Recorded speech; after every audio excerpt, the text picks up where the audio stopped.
mga kabagis. Ngayon po ay biyaheng Quezon tayo. Sa kasalukuyan po narito tayo sa lugar ng San Pablo.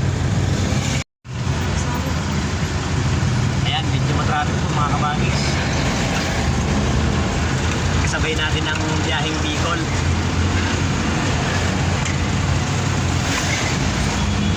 Titingnan natin kung hanggang saan natin kayang sabayan yan. Tingnan natin yung body number niya para matandaan natin. 807. Ayun, 807. Nauna na sila. Nauna na po sila, pero kanina mga kabagis, kasunod ko lang yan. Ngayon na muna sila. Eh, titignan natin kung hanggang saan natin sila masusundan. Ayan mga kabagis, lalampasan natin ang Bagya, ang biyaheng Isarog, kasi mayroong stoplight sa unahan.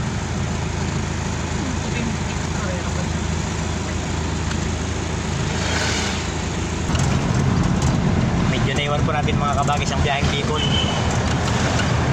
Araw sila sa likod ng dump truck. Nasa likod na po natin mga kabagis yung bus. Pero hindi siya makakasingit kasi matraffic. Nasa bayan pa rin po tayo ng San Pablo mga kabagis.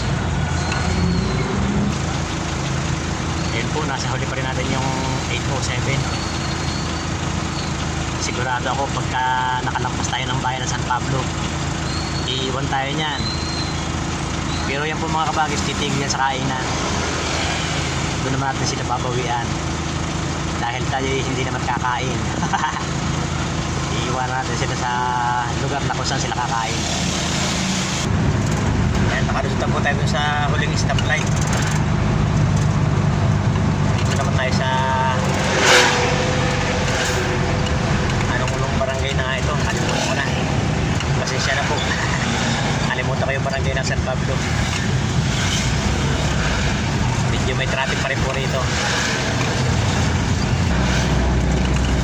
Ayan po mga kabagis, medyo maluwag na. Medyo maluwag na ang daan. Palabas na po tayo ng probinsya ng Laguna. Ngayon meron dalawang bus sa likod natin. Isang super lines na biyaheng Daet at saka yung bus na Isarog. Inaasahan na po natin mga kabagis na overtake sa atin yung mga yan ngayon. Titingnan natin kung magpapangabot tayo sa Old Zigzag Road ng Pagbilao. Yun po kasing Old Zigzag Road, yun po yung ano, nahahati sa dalawang bayan, Pagbilao at saka Atimonan. Pero mas lamang po ang ano, nasasakop ng Pagbilao. Ayan mga kabagis, yung super lights oh.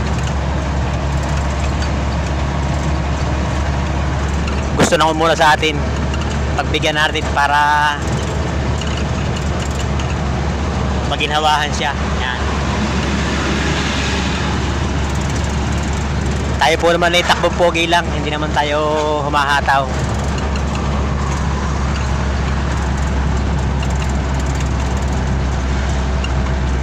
Yung pong Isarog naroon sa likod pa rin. Hindi niya pinansin yung super lines. Pero ayan na, malapit na rin siya oh. Uunahan na tayo.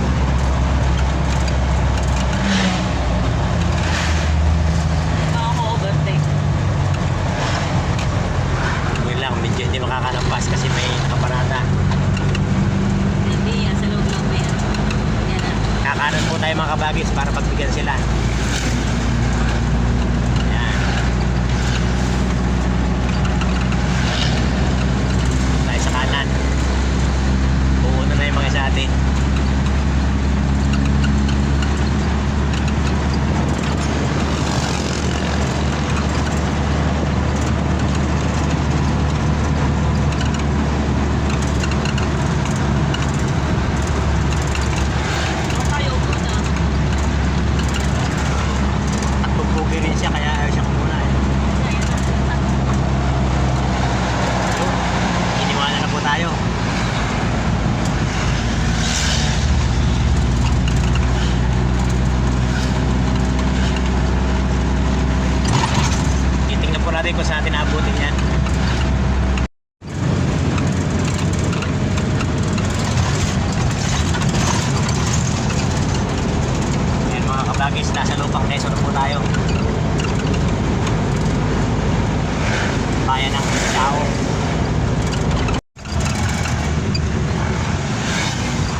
kabagis, malapit na po tayo sa bayan ng Sariaya.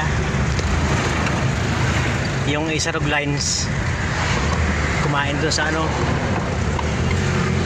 kumain doon sa lugar ng Chaong. Yung super lens naman dire-diretso, kaya yung super lens hindi natin naabutin yun. Titingnan natin kung saan tayo aabutan ng Bicol Isarog na yun.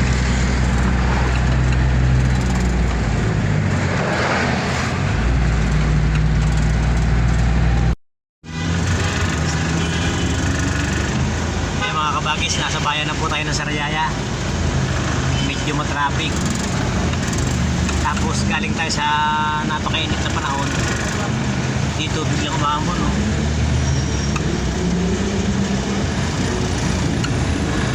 Shout out sa mga riders. Galing Bicol sila.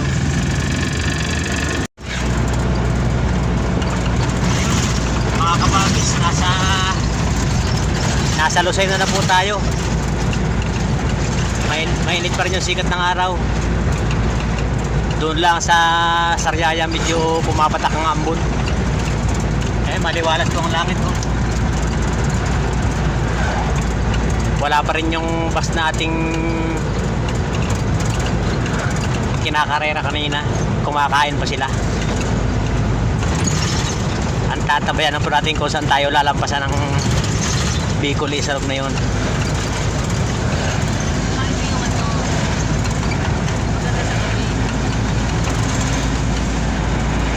Napakalawak po ng kalsada rito mga kabagis, oh.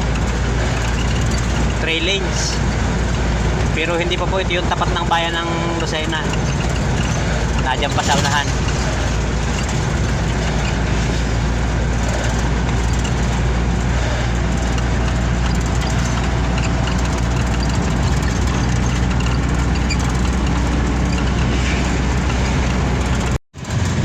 Ayan, nasa tapat na po tayo ng bayan ng Lucena.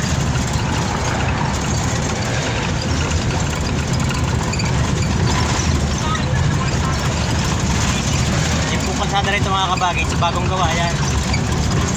Pero ilang taon lang, oh, sira-sira na agad. Hindi ka makapagpatakbo ng mabilis kasi maraming tapal-tapal, patsi-patsi.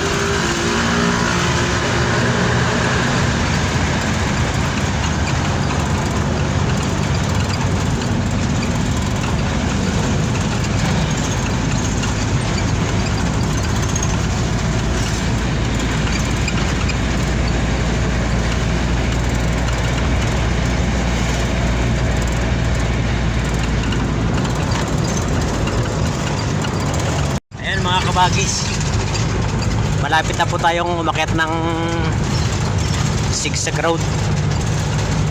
Ang problema ay napakabagal ang takbo natin dahil ang daan po dito sa lugar na ito ng Quezon ay parang sungkaan.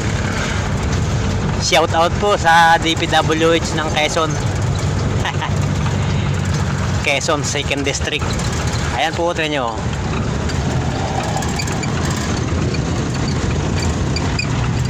Kaya kahit pa bago yung sasakyan mo, sasabay ko yung aking luma. Parehas lang tayo ng takbo sa ganitong kalsada. Wala pa rin po mga kabagis yung ating bus na 807. Napasarap siguro ang kain. Lubak-lubak talaga mga kabagis. Abang-abang po kung saan tayo lalampasan ng Isarog bus.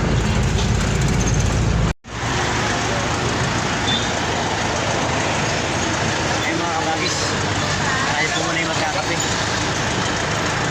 Magkakape muna tayo. Sira-sira ang kalsada rito sa Zigzag ng Quezon. Hindi po tayo pwedeng magpapabilis. Shout out sa DPWH ng Quezon District 2.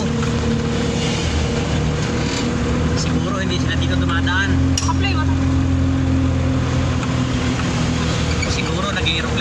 taga DPWH kaya hindi nila ito nakikita. Walang sira. Ayan, harap po yan mga kabagis, paano pagkagabi. Kaya malamang talaga matidisgrasya ka rito.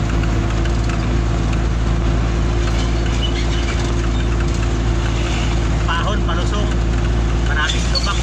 Grabe yan.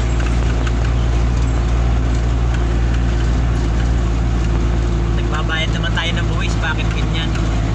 Sira-sira ang ating daan.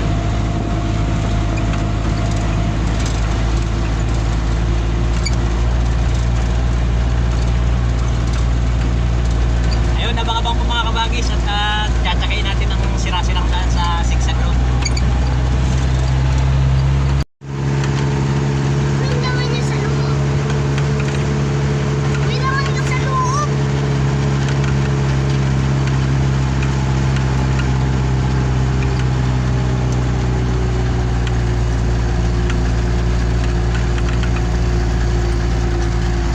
Kamatay.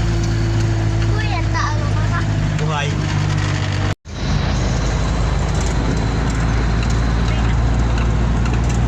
Ayan mga kabagis, nakababa na po tayo ng Sigsag Road. Sa kasalukuyan, yung 807 natin sa likod.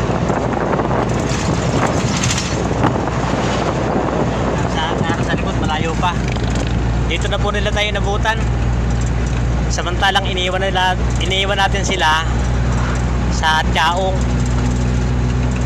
Kumain sila pero kumain din kami sa may bago umakyat ng Sigsag. Siguro kung hindi kami kumain, hindi siya kakapon. Ayun na po siya. Okay.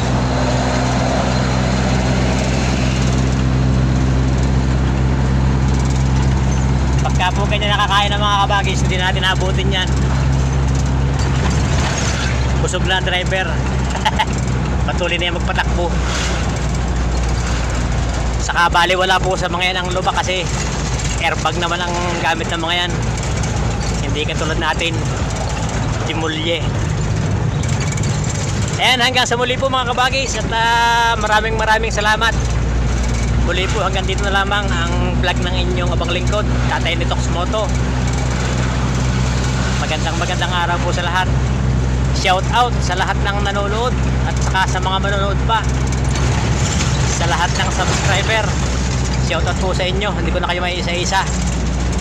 Maraming salamat po.